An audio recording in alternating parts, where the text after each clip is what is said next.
بھی میں درخواست کروں گا کہ اس دانشگاہ کا کام ہونا چاہیے. تو میں بھی اسی لحاظ سے تھوڑی سی مختلف بات کروں گا. پتہ نہیں وہ کوئی ریکارڈ ہونے کے قابل ہوگی بھی یا نہیں ہوگی، لیکن بہرحال ہمیں اب اس مقام پر جب 3.5 عشرے مجھے بھی اس سے وابستہ ہو گئے، اور یہ آزادی جو ہے، یہ ڈگری لے کے بھی ہم نے جو یہ راستہ ہے یہ اپنایا ہے، حریت فکر کا اور بات کہنے کا راستہ. یہ بڑا مشکل راستہ ہوتا ہے آزاد رہنا، لیکن بہرحال ہم اس میں خوش ہیں کہ وہ جو کہا جاتا ہے کہ رولتے گیا پر چس بڑی آئی ہے، تو ظاہر ہے کہ اس کی ایک قیمت ہوتی ہے، وہ آپ کو پے کرنی پڑتی ہے. تو لیکن بہرحال موضوع پر آتے ہیں کہ جو 5 فروری ہے،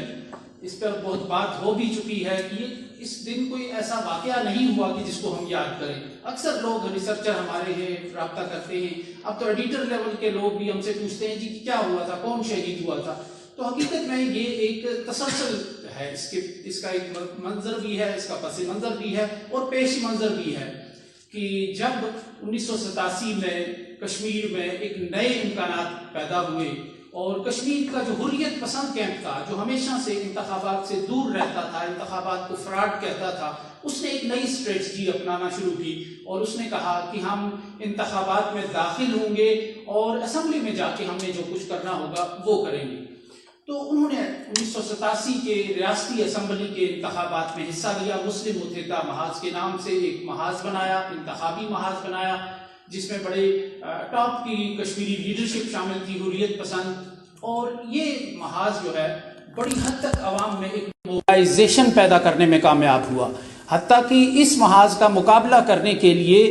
ڈاکٹر فاروق عبداللہ کی نیشنل کانفرنس اور کانگریس کو اتحاد کرنا پڑا ان کے مقابلے میں. لیکن جب وہ اس کو روک نہیں سکے تو پھر انہوں نے ایک نیا طریقہ اختیار کیا، یعنی دھاندلی کی، جو ایک روایتی طریقہ ہوتا ہے. اور اس کے نتیجے میں کشمیری اس نتیجے پر پہنچے کہ بھارت کے اندر پرامن طریقے سے مزاحمت اور جد و جہد اب باقی نہیں رہی، اس کا کوئی امکان باقی نہیں رہا. ایک نئی ڈائنامکس اس مسئلے کی سامنے آنے لگی. اسی سوچ سے، اسی نا امیدی سے،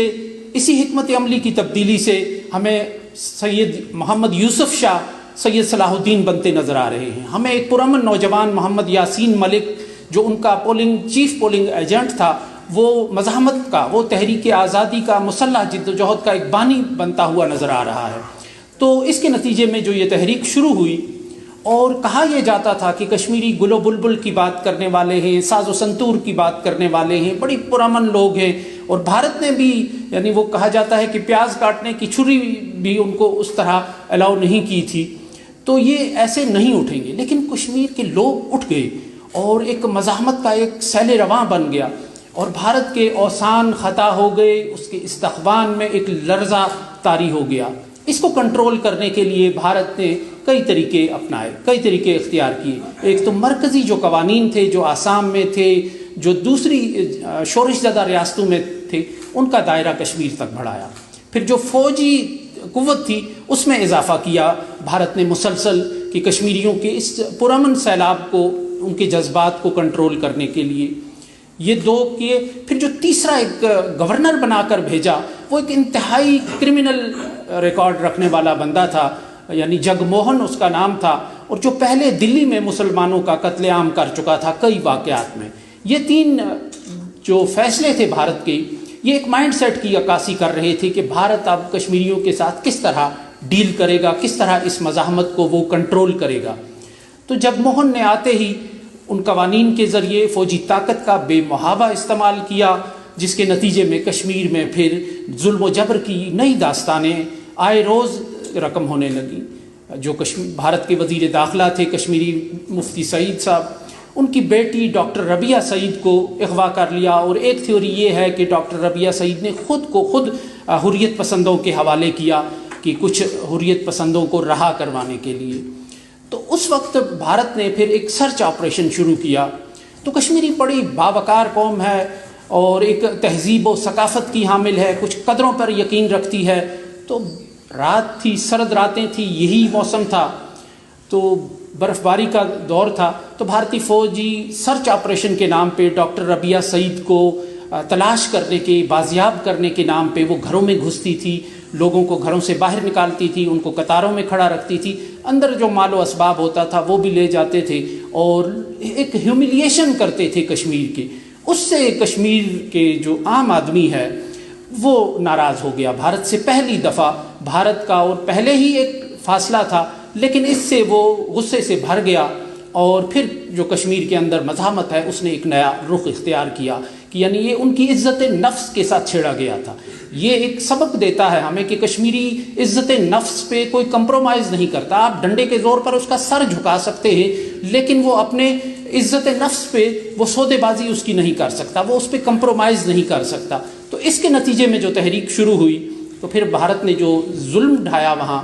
اس کے بعد پھر 5 فروری کا یہ دن سامنے آیا کہ جب قافلے آنے لگے ہزاروں کی تعداد میں، اور سردار سکندر حیات خان صاحب کی حکومت تھی، وہ کنٹرول نہیں کر سکتے تھے۔ ظاہر ہے کہ ہزاروں لوگ آتے تھے، تو مظفر آباد کی ایک تنگ جگہ میں، اگر اس وقت لوگوں کو یاد ہو تو مظفر آباد کے بازار جو ہے وہ بھر گئے تھے، اس میں مقامی لوگ کہیں نظر نہیں آتے تھے، تو ہر طرف کشمیر کے نوجوان 20 سے 30 سال کے نوجوان نظر آتے تھے ہمیں گھومتے پھرتے ہوئے۔ تو اس وقت اتنی بڑی ایک لہر چل رہی تھی، تو قاضی حسین احمد صاحب سے جب رابطہ کیا گیا کہ یہ اتنے لوگ آ رہے ہیں اور حکومت آزاد کشمیر ان کو سنبھال نہیں سکتی ہے، تو آپ آگے بڑھیں اور اس کو اوپن کر دیں۔ اس وقت تک جو خبریں آتی تھیں وہ بھی ہم یہاں سے جو ہمارے صحافی چلاتے تھے وہ مظفر آباد ڈیٹ لائن سے نہیں چلتی تھی، وہ سری نگر ڈیٹ لائن سے چلتی تھی، یعنی ایک احتیاط کا ایک عنصر تھا۔ تو اس کے بعد جب قاضی صاحب نے یہ اعلان کیا کہ ہزاروں کی تعداد میں لوگ آ رہے ہیں اور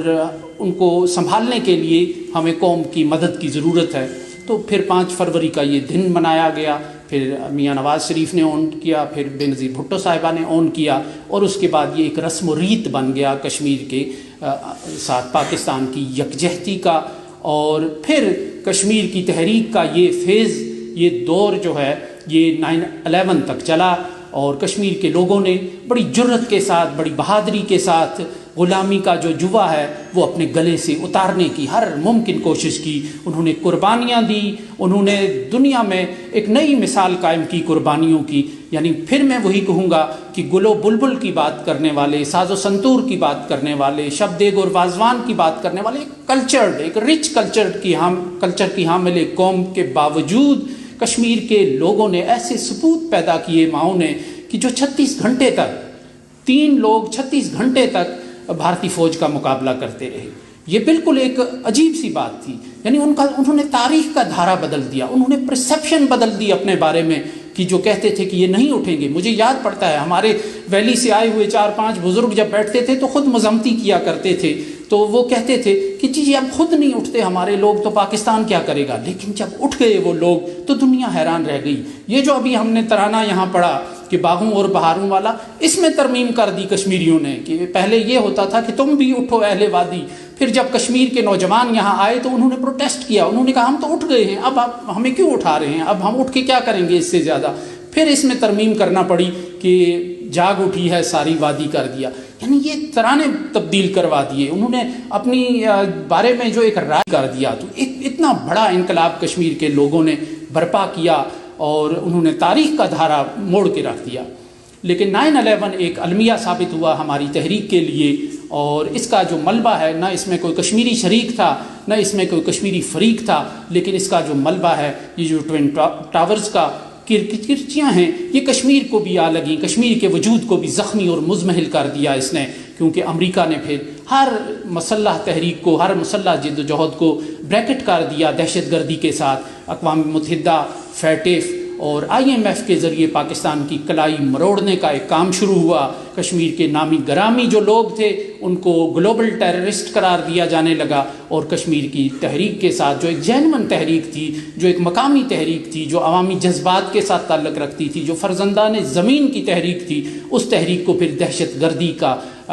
کے ساتھ بریکٹ کر دیا گیا، جس کے نتیجے میں پھر پاکستان مجبور ہوا کہ وہ کریک ڈاؤن کرے کشمیریوں کا، اور وہ اس کو تھوڑا سا لپیٹنا شروع کر دے۔ جنرل پرویز مشرف کے دور میں پھر یہ ایک پیس پروسیس شروع ہوا جس میں اس مزاحمت کو پیچھے رکھا گیا، لیکن اس کے باوجود کشمیریوں نے حالات کے ساتھ سمجھوتا نہیں کیا۔ 2005 میں مجھے ایک سیمینار میں وہاں اپنے آبائی علاقے میں جانے کا موقع ملا، تو وہاں ہم نے دیکھا کہ کشمیر کا ہر فرد جو ہے وہ بھارت سے نجات چاہتا ہے، بھارت سے آزادی چاہتا ہے، اور علی گیلانی صاحب اس وقت ایک پاپولر لیڈر کے طور پر ایمرج کر گئے تھے، اور ان کے جو نعرے ہیں وہ مقبول تھے، لوگ ان کے لیے جانیں قربان کرنے پر تیار تھے، کیونکہ وہ ایک سمبل بن گئے تھے آزادی کا، اور پیس پروسیس سے انہیں کشمیر کے لوگوں کو نظر آ رہا تھا کہ اس سے کچھ حاصل نہیں ہوگا۔ تو یہ ایک فیز چلتا رہا، لیکن 9/11 کے بعد پھر کشمیر کی اس تحریک کی جو ڈائنامکس ہیں وہ چینج ہو گئیں، اور یہ پھر 5 اگست 2019 تک یہ معاملہ جا پہنچا، جس کے بعد بھارت نے یک طرفہ طور پر اس مسئلے کی بساط ہی لپیٹ دی، ساری قالین ہی لپیٹ دی، اور جیسے فاؤل پلے کرتا ہے لوڈو کھیلتے ہوئے ہارنے والا کھلاڑی اس کو پھاڑ کے چلا جاتا ہے یا لے کے بھاگ جاتا ہے، ایسے وکٹیں لے کے بھاگ گیا بھارت، اور اپنے طور پر انہوں نے مسئلہ کشمیر حل کر دیا۔ اور اب یہ ان کا ایک دیرینہ چونکہ مقصد تھا کہ وہ مسئلہ کشمیر کو اس انداز سے حل کریں گے، اپنے ڈھب سے حل کریں گے، اپنے انداز سے حل کریں گے، اور ابھی 2 دن پہلے سینیٹر مشاہد حسین سید، ان کی دانش پہ بھی ہم بھروسہ یعنی کوئی شک شبہ نہیں کر سکتے، ان کی حب الوطنی پر بھی ہم انگلی نہیں اٹھا سکتے، لیکن انہوں نے کہا کہ ہم اگر کشمیری کوئی کہے تو شاید اس کے بارے میں کوئی دو رائے ہو سکتی ہیں، لیکن مشاہد حسین سید کے بارے میں یہ ہم نہیں کہہ سکتے۔ انہوں نے کہا کہ جو مسئلہ کشمیر کا حل تھا اس 4 بار اس کو ناکام بنایا گیا، 2 بار پاکستان کی اسٹیبلشمنٹس نے ناکام بنایا، 2 بار بھارت کی اسٹیبلشمنٹس نے ناکام بنایا، اور میں سمجھتا ہوں کہ شاید یہ ہمارے لیے ایک آئیڈیل حل نہیں رہا، اور ایک طالب علم کے طور پہ میں سمجھتا ہوں کہ یہ ایک سمجھوتا تھا، ایک ڈیل تھی، پیس ڈیل ہو رہی تھی پاکستان اور بھارت کے درمیان، تو لیکن بہرحال یہ بیل بھی منڈی نہیں چڑھ سکی۔ اب کشمیر 5 اگست 2019 کے بعد ہے، جب کشمیر بھارت کے پاس ہے اور ہم یہاں یکجہتی منا رہے ہیں، اور ہمارے ہاتھ میں سوائے حرف احتجاج اور حرف فریاد کے سوا ہمارے پاس کچھ بھی نہیں ہے۔ لیکن بہرحال جو وقت ہے وہ بدلتے دیر نہیں لگتی، وقت بدل بھی سکتا ہے اور وقت بدل بھی جائے گا، لیکن بہرحال جو نقصان ہو چکا ہے وہ خاصا ہو چکا ہے۔ اگر آپ کو یاد ہو تو برہان وانی جب شہید ہوئے تو ایک ویڈیو بہت وائرل ہوئی، ایک بچہ تھا بلال، گلمرگ کے راستے پہ جاتے ہوئے بھارت کے 2 سیاح تھے اور ایک تحریک چل رہی تھی بہت زوردار، انہوں نے اس بچے کے ساتھ چٹ چیٹ ویسے شروع کر دی جیسے ہم راہ چلتے ہوئے کسی بچے کے ساتھ ہنسی مذاق کرتے ہیں۔ انہوں نے کہا کیا مسئلہ ہے تمہارا؟ تو وہ بلال 6 سال کا یا 7 سال کا بچہ ہوگا، تو وہ کہتا ہے کہ ہم آزادی مانگتے ہیں۔ تو وہ کہتے ہیں تم کیسے آزادی لوگے بھارت سے ہو، بھارت تو بہت بڑا ملک ہے۔ وہ کہتا ہے نہیں ہم آزادی لیں گے، چین ہمارے ساتھ ہے، پاکستان ہمارے ساتھ ہے۔ یہ بلال کا اعتماد تھا۔ 5 اگست 2019 کو آپ نے جو خاموشی کی ردا اوڑھی، یہ اعتماد بریچ بھی ہوا، یہ اعتماد بریک بھی ہوا۔ کشمیریوں کا یہ اعتماد، بلال کا اعتماد ٹوٹ گیا ہے پاکستان پر، آزاد کشمیر پر۔ آپ نے خاموشی جو آج ایکٹیویٹی یہ کر رہے ہیں، آج جو ہم سڑکوں چوکوں چوراہوں میں احتجاج کر رہے ہیں، یہ احتجاج ہم نے اس وقت نہیں کیا۔ ہمارے وزیر اعظم صاحب مفقود الخبر ہو گئے، اور باقی جو لوگ تھے ان کو ایک سکتہ طاری ہو گیا ان پہ۔ پار والوں کا سکتہ تو سمجھ آنے والی بات تھی، تو انہوں نے خود کو اس ماحول میں بے یار و مددگار محسوس کیا۔ وہ چونکہ پاکستان کی طرف دیکھنے کے عادی ہیں، پاکستان کی لیڈرشپ کی طرف دیکھنے کے عادی ہیں، تو انہوں نے دیکھا کہ ان کا کوئی مونس، کوئی غمخوار، کوئی ہمدرد اس دنیا میں موجود نہیں ہے، اور جن کی طرف وہ دیکھتے رہے وہ خاموشی کی ردا پہنے ہوئے رہے، اور اس نے بہت بڑا اعتماد کا ایک فقدان پیدا کیا ہے، اعتماد کی ایک خلیج پیدا کی ہے، اعتماد کی ایک دراڑ ڈالی ہے۔ اور یہ پھر وہی بات ہے کہ پھر بنیں گے آشنا کتنی ملاقاتوں کے بعد، ہم کے ٹھہرے اجنبی اتنی مداراتوں کے بعد۔ کشمیری پاکستان سے الگ نہیں ہو سکتا، لیکن پاکستان کے اس رویے نے، آزاد کشمیر کے اس رویے نے آج کے کشمیری کو مایوس کیا ہے۔ اب ہم نے جو سفر کرنا ہے وہ صفر سے شروع کرنا ہے۔ وہاں ہم نے پہلے بلال کا بھروسہ، بلال کا اعتماد بحال کرنا ہے کہ ہم آپ کے ساتھ ہیں۔ ہمیں اس سوال کا بھی جواب دینا ہے کہ ہم خاموش کیوں رہے، اور اتنا عرصہ خاموش کیوں رہے، جب وہ ناداں گر گئے سجدے میں، جب وقت قیام آیا، جب بات کرنے کا وقت آیا۔ کوئی یہ نہیں کہتا تھا کہ ہم لاٹھیاں، ڈنڈے، گولیاں، بندوقیں لے کے کنٹرول لائن پار کریں۔ یہی ایکٹیویٹی کرنی تھی، یہی احتجاج کرنا تھا، یہی فریاد اور یہی آہو فغاں ہم نے کرنی تھی۔ کہ جو ہم آج کر رہے ہیں، جو اب ہم جس کی ریہرسل کرنے جا رہے ہیں، یہ ہمیں اس وقت کرنی تھی۔ اس کے نتیجے میں ایک اعتماد کا ایک فقدان پیدا ہوا، اور اس اعتماد کو اب ہمیں بحال کرنا ہے۔ یہ ایک نیا چیلنج ہمارے سر پر آن پڑا ہے کہ وہ کشمیری قوم کی جو بالکل حالات کا ایک طوفان اٹھائے ہوئے تھی اور ایک آتش فشاں بنی ہوئی تھی، وہ کشمیری قوم آج ہم سے ناراض ہے۔ صرف اسی وجہ سے ناراض نہیں، ایک وجہ یہ ناراضگی کی ہے، دوسری وجہ یہ ہے کہ آپ نے اپنا حلیہ بگاڑ دیا ہے۔ آپ نے اپنا حلیہ بگاڑ دیا ہے۔ آپ نے اس ملک کو، جس نے امامت کرنی تھی، جس نے قیادت کرنی تھی، کشمیر کا بابا تو یہی سمجھتا تھا وہاں بیٹھ کے ڈل کے کنارے کہ پاکستان ایک طاقت بنے گا، پاکستان ایک قوت بنے گا، معاشی قوت بنے گا، سیاسی قوت بنے گا، پھر پاکستان کا غازی آئے گا اور ہمیں چھڑائے گا، پھر ادھر سے ایک محمد بن قاسم آئے گا، کوئی کیریکٹر وہاں سے آئے گا، کوئی کہتا ہے امان اللہ کوئی آئے گا، تو وہ ہمیں چھڑائے گا۔ تو یہ جو آپ نے حالت کی ہے، اس میں کشمیری کو لگ نہیں رہا کہ آپ اسے چھڑائیں گے۔ کشمیری یہ کہتا ہے کہ آپ جو ہے ہماری ہمدردی کے مستحق ہیں کہ آپ باہر کے ڈائریکٹیوز پر اپنے فیصلے کرتے ہیں۔ کشمیر کا نوجوان، کشمیر کا بزرگ بہت اس بات پر ناراض ہے اور دکھی ہے، آزردہ ہے کہ پاکستان کی یہ درگت بن گئی ہے، پاکستان کی یہ حالت بن گئی ہے، اس پر وہ ناراض ہے۔ یہ دو باتیں ہیں کہ جس پر کشمیر کے عام آدمی کا آپ نے اعتماد بحال کرنا ہے۔ اگر آپ نے کشمیر میں کام کرنا ہے، اگر خلا میں کرنا ہے، مریخ میں کرنا ہے تو پھر اور بات ہے، لیکن اگر آپ نے کشمیر میں کام کرنا ہے تو کشمیری کا یہ اعتماد بحال کرنا ہوگا۔ اب اس میں امید ہمارے لیے یہ ہے کہ کشمیری بھارت کے ساتھ کمپرومائز نہیں کرے گا، وہ مر جائے گا، وہ کمپرومائز نہیں کرے گا، وہ نسل در نسل قربانیاں دے رہا ہے اور اس سے بھی زیادہ قربانیاں دے گا۔ پروفیسر عبدالغنی بٹ صاحب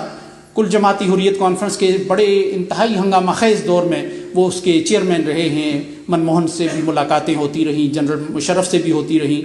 ابھی میں ان کی ایک نجی گفتگو سن رہا تھا۔